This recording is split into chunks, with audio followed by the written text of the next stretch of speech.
Hello નમસ્કાર વિદ્યાર્થી મિત્રો, વૈદ ડિજિટલ એજ્યુકેશનમાં આપ સર્વે વિદ્યાર્થી મિત્રોનું સહૃદય હાર્દિક સ્વાગત છે। આજે આપણે ધોરણ 7 વિષય છે ગુજરાતી, જેમાં પ્રથમ સત્રાંત પરીક્ષા 2024નું આપણે જે 80 ગુણનું પેપર છે, જેનું આપણે સરસ મજાનું સંપૂર્ણ સચોટ સોલ્યુશન જોવાના છીએ, અને એ પણ વિદ્યાર્થી મિત્રો સંપૂર્ણ ટાઈપિંગ સાથે, કે જેથી કરીને તમને જે શબ્દો વાંચવામાં તકલીફ પડે છે એ ન પડે। બીજું કે ઘણા બધા વિદ્યાર્થી મિત્રોને પ્રથમ પરીક્ષાનો જે પેપર સેટ આવે છે આઈએમપી એ જોઈએ છે સોલ્યુશન સાથેનો, તો એ પણ તમને મળી જશે, બરાબર। ગુજરાતીના વિડીયો જોવા છે, પાઠની સમજૂતીના સ્વાધ્યાય, તો એ પણ મળી જશે। ક્યાંથી મળશે હું આગળ જણાવું। તો એની પહેલા જોઈએ પ્રશ્ન 1 અ। નીચેના દરેક પ્રશ્નના ઉત્તર માટે આપેલા વિકલ્પો છે, એ વિકલ્પોમાંથી સાચો વિકલ્પ શોધીને તેનો ક્રમ અક્ષર પ્રશ્નની સામે આપેલા બોક્સમાં તમારે શું કરવાનું છે? લખવાનું છે। તો ડોક્ટરને ઈશ્વરનો સંકેત શામાં દેખાયો? તો પોતે છેવાડાના ગામમાં નિમાયા તેથી। ધરમપુર ગામની સ્ત્રીઓ વટ સાવિત્રીના દિવસે કોનું પૂજન કરે છે? તો બોડી પીપળાનું। ચાલો હવે તમારા જે પ્રશ્નો છે હું પહેલા જણાવી દઉં, કારણ કે એની કમેન્ટો બહુ આવે છે। તો પ્રથમ પરીક્ષાના પેપર સેટ, જો ધોરણ 7 પ્રથમ પરીક્ષાના આઈએમપી પ્રશ્નપત્રનું સંપૂર્ણ સોલ્યુશન 2024 ગણિત, વિજ્ઞાન, અંગ્રેજી, સામાજિક વિજ્ઞાન, ગુજરાતી, સંસ્કૃત, હિન્દી એવા 30 થી પણ વધારે પ્રશ્નપત્રો વિદ્યાર્થી મિત્રો આપણી વેદ ડિજિટલ એજ્યુકેશન નામની એપ્લિકેશનમાં, કે જે ગૂગલ પ્લે સ્ટોર કે જ્યાંથી તમે ગેમ ડાઉનલોડ કરો છો, તો ત્યાં જઈને ડાઉનલોડ કરો, જેમાં સ્વાધ્યાય અભ્યાસની સમજૂતીના વિડીયો, પીડીએફ, પરીક્ષા માટે ઉપયોગી અસાઇનમેન્ટ, બરાબર, એકમ કસોટી, પ્રથમ પરીક્ષાના પેપર સેટ, સ્વાધ્યાય પોથી, સ્વાધ્યાય પોથી, પ્રોજેક્ટ પ્રવૃત્તિ બુક, આ બધું જ તમે વિદ્યાર્થી મિત્રો જ્યાંથી તમે શું કરશો?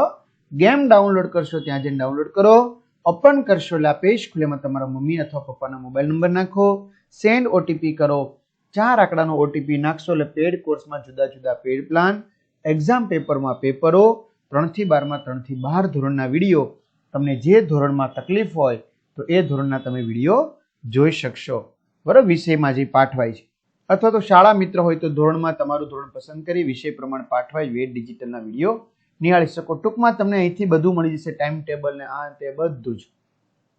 ચાલો આપણે જોઈએ વિદ્યાર્થી મિત્રો, સોનલના ભાભી પાણિયારા પર કોનું ચિત્ર આલેખતા હતા, મીન્સ કે દોરતા હતા? તો કે નાગનું। આપણા દેશની કેવા નાગરિકોની ખૂબ જરૂર છે? દેશભક્ત નાગરિકોની। ચલો નીચેના પ્રશ્નોના ઉત્તર આપણે એક એક વાક્યમાં આપવાના છે। રાજેશને હોમવર્ક કરવાનું સાથી બાકી રહી જાય છે? તો રાજેશનો સમય મોબાઈલમાં વેડફાઈ જતો હોવાથી એને હોમવર્ક લખવાનું બાકી રહી જાય છે। યવન સામંત અને એના સરદારો કેમ હાથમાં કોળીઓ રાખી બેસી રહ્યા? તો યવન સામંત અને એના સરદારો તેમના મહાક્ષત્રપ મૈનેન્દ્રનું અપમાન ન થઈ જાય તે બીકે હાથમાં કોળીઓ રાખીને બેસી રહ્યા। લેખક છોકરાને 1 વર્ષ પછી મળ્યા ત્યારે તે શું કરી રહ્યો હતો? લેખક છોકરાને 1 વર્ષ પછી મળ્યા ત્યારે તે પોતાનું હોડકું તૈયાર કરીને દરિયામાં જવાની તૈયારી કરી રહ્યો હતો। બોડી ગાય સાથી મરી ગઈ, બોડી ગાયને જાનવર કરડ્યું, જેથી તેનું આખું શરીર ફૂલી ગયું અને આખરે તે મરી ગઈ। નીચેના પ્રશ્નોના 3-4 વાક્યોમાં જવાબ લખો, ગમે તે 3। શેઠાણી ભીખા શેઠને શી સલાહ આપતી હતી? બોડી ગાયને સ્વચ્છતા ગમતી એવું તમે શા પરથી કહી શકો? વિડીયો પોઝ કરીને લખી શકો, અથવા તો એની પીડીએફ બધા જ પેપર સેટની પેડ કોર્સમાંથી મેળવી શકશો। સાપની આંખોની શી વિશેષતા હોય છે? ચાલો ત્યાર પછી આનંદને ભૂગર્ભ ગૃહમાં શું જોવા મળ્યું? આગળ ડ, અ વિભાગની કૃતિ સાથે બ વિભાગના યોગ્ય કર્તાને તમારે જોડવાના છે। તો વિદ્યાર્થી મિત્રો ગુપ્તદાન છે, તો એમાં કોણ આવશે? પીતાંબર પટેલ। ગુજરાતના ગરવા લોક ગાયિકા પન્ના ત્રિવેદી। રત્ન ભોજન મનુભાઈ પંચોળી। અને અવિરામ યુદ્ધ ધૂમકેતુ। આગળ પ્રશ્ન 2, નીચેના પ્રશ્નના ઉત્તર માટે આપેલા વિકલ્પોમાંથી સાચો વિકલ્પ પસંદ કરો। રમત દેશું સોગઠી ઘરે આવો ને પંક્તિનો શું અર્થ થાય? તો મનોરંજન માટે સોગઠાબાજી રમત આપીશું। કવિએ કોના જેવી અવિચલ ટેક લઈને ચાલવાનું કહ્યું છે? હિમાચલના. ક્ષમા સિંધુને વંદન હો એટલે શું? ક્ષમાના સાગરને વંદન હો. સાગરને, બરાબર? હા. નીચેના પ્રશ્નોના એક વાક્યમાં જવાબ આપો. કર્મ કરવા છતાં કોણ અનાસક્ત રહ્યું છે? તો કર્મ કરવા છતાં યોગી શ્રી કૃષ્ણ અનાસક્ત રહ્યા છે. કવિએ શું છોડીને ભેખ લઈને ચાલવાનું કહ્યું છે? કવિએ રંગ રાગ છોડી દઈને ભેખ લઈને ચાલવાનું કહ્યું છે. વાલમના આવવા પહેલા સીસી તૈયારીઓ થઈ છે. વાલમના ઘરે આવતા પહેલા શેરી સ્વચ્છ કરવામાં આવી, આંગણામાં ફૂલ પાથરવામાં આવ્યા. 2-3 વાક્યમાં જવાબ લખો. મહેમાનને ઉતારા માટે, નાહવા માટે અને મનોરંજન માટે શું આપવામાં આવશે? કવિ કેવી કેવી રીતે ચાલવાનું કહે છે? કેમ? બુદ્ધ મધ્યમ માર્ગ દ્વારા શું સંદેશ આપે છે? ચલો જોડકા જોડો. પ્રેમ ધર્મના સ્થાપક તો ઈસુ ખ્રિસ્ત. રહમ નેકીના પ્રચારક તો હજરત મોહમ્મદ. પવિત્રતાની મૂર્તિ અસો ઝરથુષ્ટ.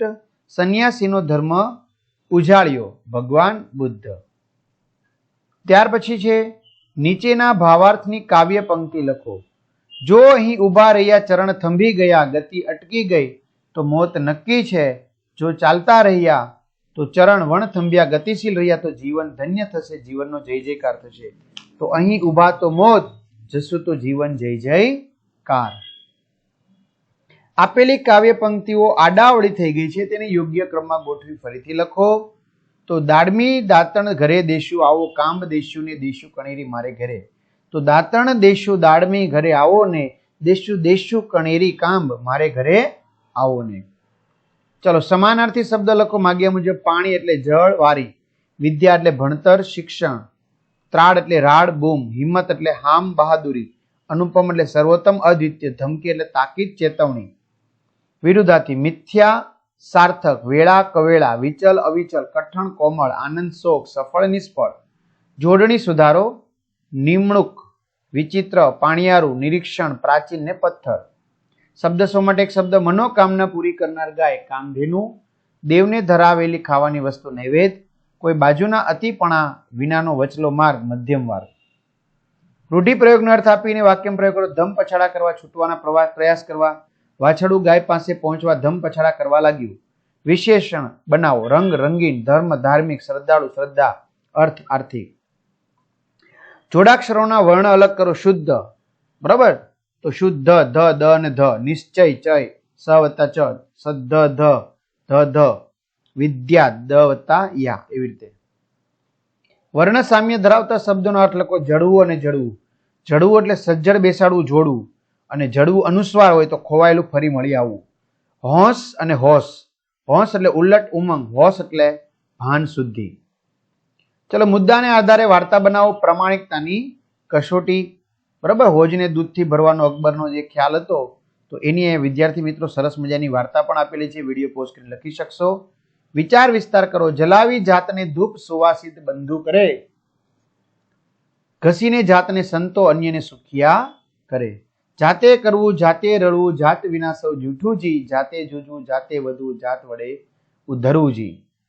જન સેવા એ જ સાચી પ્રભુ સેવા છે. ચલો ત્યાર પછી પાત્રોનો પરિચય 4-5 વાક્યમાં આપો. દિવાળી બહેન, ભીલ.